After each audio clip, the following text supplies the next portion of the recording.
को तो पूरा ले जा। अभी तो खिला रहा, अभी नहीं है, नहीं है।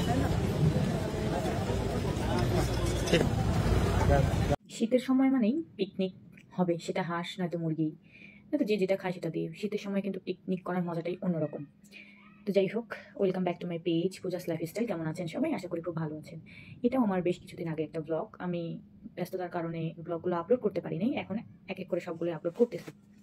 তো বারবিকিউ পার্টির পরের দিনই আমাদের এই হাঁস দিয়ে পিকনিকের একটা অ্যারেঞ্জমেন্ট করা হয়। সবাই মিলে এই পিকনিকটা অনেক মজা করা হয়েছে। তো পিকনিক মানে তো কাজ করতেই হবে, যে যেভাবে পারতেছে সে সেভাবে কাজ করতেছে। তো এখানে হাঁসগুলো নিয়ে আসছিল, হাঁস হচ্ছে 2টা হাঁস নিয়ে আসছিল, 2টা হাঁসই বাজার থেকে ক্লিন করে নিয়ে আসছে, কিন্তু বেশ মানে কিছু হাঁসের লোম ছিল, সেটা বাসায় পরিষ্কার করে পুড়ে নিয়ে তারপরে কাটা হয়েছে।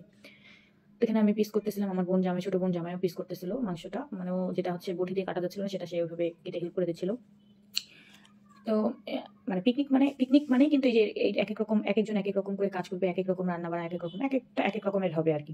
এটাই হচ্ছে পিকনিকের মজা। পিকনিক কিন্তু বসে থাকলে কোনো মজা লাগে না। পিকনিক হচ্ছে সবাই মিলে হাতে হাতে কাজ করবে, হই হুল্লোড় করবে, গল্প হবে, এটাই মজা। এই পাশে আবার বড় মা আর একটা বোন অন্যান্য যে কাজগুলো আছে সেগুলো করতেছিল, পেঁয়াজ, তারপরে বড় মা আলু ছুলতেছিল। সেদিনকার আমাদের মেনু হয়েছিল হচ্ছে হাঁসের মাংস, বেগুন ভাজা, আলু ভাজা, সাদা ভাত।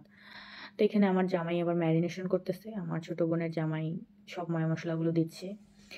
তো এখানে আমরা সবাই ওই দিন এত মজা করছি। আর আচ্ছা, আর একটা কথা, সেটা হচ্ছে আমি আপনাদেরকে কিছুদিন আগে একটা ক্লিপস শেয়ার করছিলাম যে কোকাকোলা দিয়ে হাঁসের মাংস। এটা আমার কাছেও একটু নতুনত্ব লেগেছে, এই ব্যাপারটা আমিও আগে জানতাম না। আমি ওই দিন ফার্স্ট ট্রাই করেছি এবং খেয়েছি, বেশ ভালো লেগেছে আমার। এটা কিন্তু সত্যি কোকাকোলা দিয়ে রান্না করা হয়েছে হাঁসের মাংস। যারা খান নাই তারাও একবার ট্রাই করে দেখবেন, আর যারা খেয়েছেন তারা রিভিউ দিবেন। আর এটা এখানে হচ্ছে কোকাকোলাটা মানে আমি মনে করছিলাম যে কোকাকোলা দিলে কেমন না কেমন হবে। আমিও কিন্তু প্রথমে একটু ইতস্তত বোধ করতেছিলাম যে কোকাকোলাটা দিলে হয়তো রান্নাটা যে কি হবে, কিন্তু না, আসলে যখন খেয়েছি তখন আমি বুঝতে পেরেছি যে কোকাকোলাটা মানে কেন ইউজ করা হয়। তো যাই হোক, এখানে আমাদের ওই ছোট বোনের জামাই রান্না করতেছিল, সবাই হেল্প করতেছিলাম। ও রান্না করতেছিল আলু ভাজা। এখানে আলু ভাজা বসেছি, বড় আলুগুলোকে 4 করে কেটে, সিঙ্গাড়ার আলুর মতো করে কেটে, এখানে পরিমাণ মতো তেল, পাঁচফোড়ন, শুকনো মরিচ, তেজপাতা, পেঁয়াজগুলো ভেজে আলুগুলো দিয়ে, তারপরে এখানে এক একে আদা বাটা, জিরা বাটা, রসুন বাটা, হলুদের গুঁড়া, ধনিয়ার গুঁড়া, তারপরে মরিচের গুঁড়া, একটু করে মাংসের মশলা দিয়ে সে এই আলু ভাজাটা করছে। এই যে আলু ভাজার ফাইনাল লুক।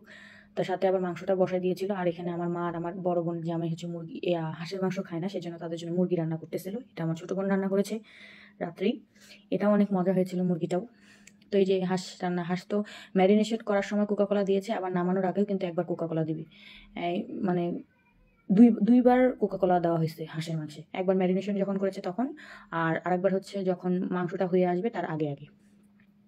তবে হাঁসের মাংসটা ওই দিনকে অনেক টেস্ট হয়েছিল, খালি একটু ঝালটা বেশি হয়েছিল, মানে ঝালটা অনেক বেশি লেগেছে আমার কাছে। তা বাদে আমার কাছে খেতে ভালোই লেগেছে। তো এই তো সবাইকে এক এক করে নিচ্ছিলাম, আমি শয়তানি করতেছিলাম সবার সাথে। এই দিনগুলো না অনেক মজার, আসলে এই দিনগুলো মনে থাকবে। আবার কবে যাব, আবার হই হুল্লোড় কবে করবো জানি না। তবে মানে যেইবারই যায় না কোনো, আমাদের এই হই হুল্লোড় কেউ কমাইতে পারে নাই, এখন পর্যন্ত পারবে না। এই যে লাস্টে কোকাকোলা দিচ্ছে, আবার দিয়ে তারপরে আবার কিছুক্ষণ কষিয়ে তারপর নামিয়ে নেবে। তো এই যে গল্প, মজা, এগুলো এখন অনেক মিস করতেছি এখানে বসে বসে। এগুলা মনে পড়ে তখন, মানে দিনগুলো যে এত তাড়াতাড়ি চলে গেছে বুঝতেই পারিনি, এত তাড়াতাড়ি দিন চলে গেছে। তো এখানে বেগুন ভাজতেছিল বড় মা,